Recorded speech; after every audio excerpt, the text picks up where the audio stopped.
Hello friends. Welcome to my channel and welcome to a video in the history of British literature where I'm looking at main points of each age. I'm Sarah Mahmood and today we will discuss the Anglo-Saxon, or Old English period. If you like the video please like, share, and subscribe to my channel. Before starting the main topic, let's discuss how to attempt or how to memorize a question based on history. Try to make flowcharts for each age. It will help you to never skip any important point. Always study in chronological order, that is to study the ages according to the dates. If you are watching this video to prepare yourself for exams, then keep these 4 or 5 headings and subheadings in your mind and they will help you to remember the whole age and it will be easy to attempt long questions. Introduction, historical background, literary characteristics, major literary works will be our main headings and prose novel poetry will be our subheadings under the main heading major literary work. These are the 8 periods of English literature which we will be discussing in this lecture series. Let's discuss the historic background of this age. Let me tell you very clearly that there were some original inhabitants living in this place Britain. And these people were called Britons and that is how the name Britain came into being. Then there was a Germanic group who invaded Britain in 410 AD. And started living with the Britons.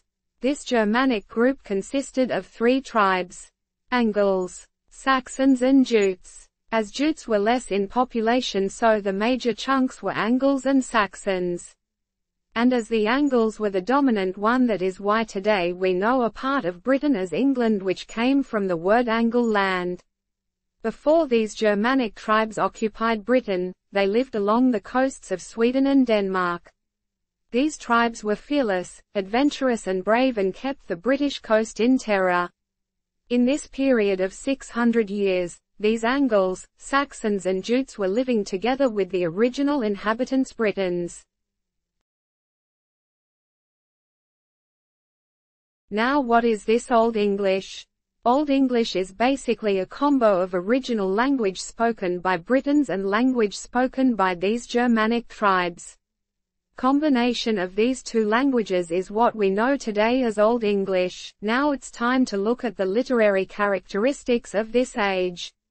It is very sad to tell, but the fact is that even in this long period of 600 years no good or remarkable literature was written. This was a time when England was at constant war with so many invaders coming in.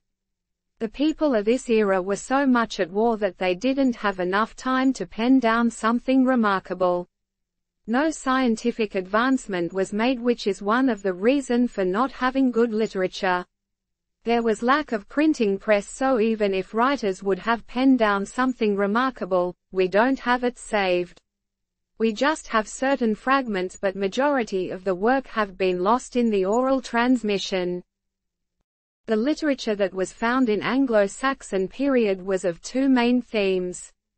Either it was of heroic literature related to heroism or they might be related to Christianity. Basically what happened was that Germanic tribes were pagans. They didn't believe in God, so the literature written by them was mostly about knights, warriors and bravery. One such example is Beowulf. We do not know the writer of Beowulf, and this name Beowulf was given to it because it was name of the main character. Beowulf is shown as a fighter who fights with monsters to save his people from them. Other kind of poetry which you will find in this age is religious poetry. These poetries were written by the original Britons because they were Christians. During 5th century there was a man called Saint Augustine who tried to convert entire Europe into Christianity. So, because he was trying to spread Christianity, most of the Anglo-Saxons embraced Christianity. The poets took up religious themes as the subject matter of their poetry. The 2 important religious poets of Old English period were Caedmon and Cynewulf. Caedmon sang in series the whole story of the fate of man, from the creation and the fall to the redemption and the last judgment. Cynewulf's most important poem is the Christ.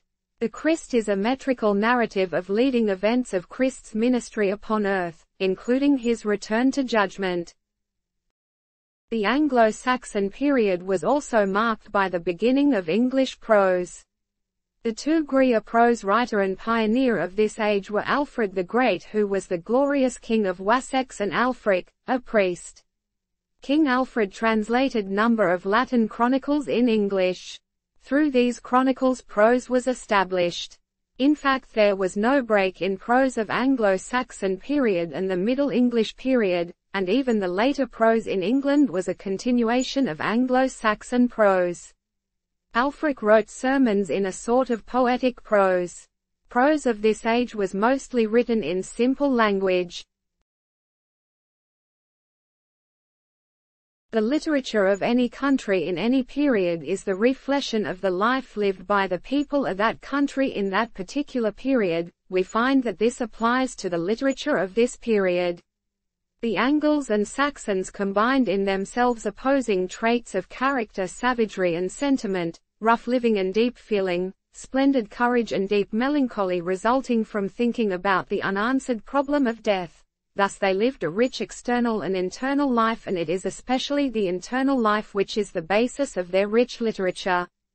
To these brave and fearless fighters, love of untarnished glory, and happy domestic life and virtues, made great appeal.